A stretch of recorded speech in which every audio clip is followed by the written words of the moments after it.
ఇంట్లోనే నాటు కోడికూర రెస్టారెంట్ స్టైల్లో ఎలా తయారు చేసుకోవాలో ఈ వీడియోలో చూడండి. బాణలిలో 2 టేబుల్ స్పూన్ల నూనె వేసి కొంచెం వేడి అయిన తర్వాత చికెన్లోకి సిద్ధం చేసుకున్న మసాలా దినుసులు వేసుకోవాలి. నెక్స్ట్ తరిగిన ఉల్లిపాయలు వేసి వేయించాలి. ఉల్లిపాయలు పారదర్శకంగా మారే వరకు వేయించాలి.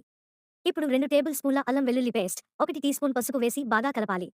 క్లీన్ చేసిన నాటు కోడి చికెన్ ముక్కలను వేసి కలపాలి. మూత పెట్టి 5 నుంచి 6 నిమిషాలు ఉడికించాలి.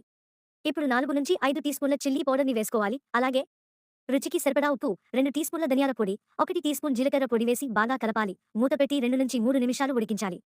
తరువాత కావలసినంత నీరు కలిపి మూత పెట్టుకుని ఉడికించుకోవాలి. ఈ చికెన్ ఎక్కువ సేపు ఉడికించాలి. మీరు ప్రెషర్ కుక్కర్‌లో వండుతున్నట్లయితే 2 నుంచి 3 విజిల్స్ వచ్చే వరకు ఉడికించాలి. కొత్తిమీర తరుగు చల్లి బాగా కలపాలి. టేస్టీ నాటుకోడి చికెన్ కర్రీ రెసిపీ సర్వ్ చేయడానికి సిద్ధంగా ఉంది. మీరు రోటీ లేదా రైస్‌తో సర్వ్ చేయవచ్చు. ఈ వీడియో మీకు నచ్చిందా? అయితే ఇంకెందుకు ఆలస్యం? వెంటనే లైక్ చేయండి. ఈ ఛానల్‌ని సబ్స్క్రైబ్ చేసుకోండి.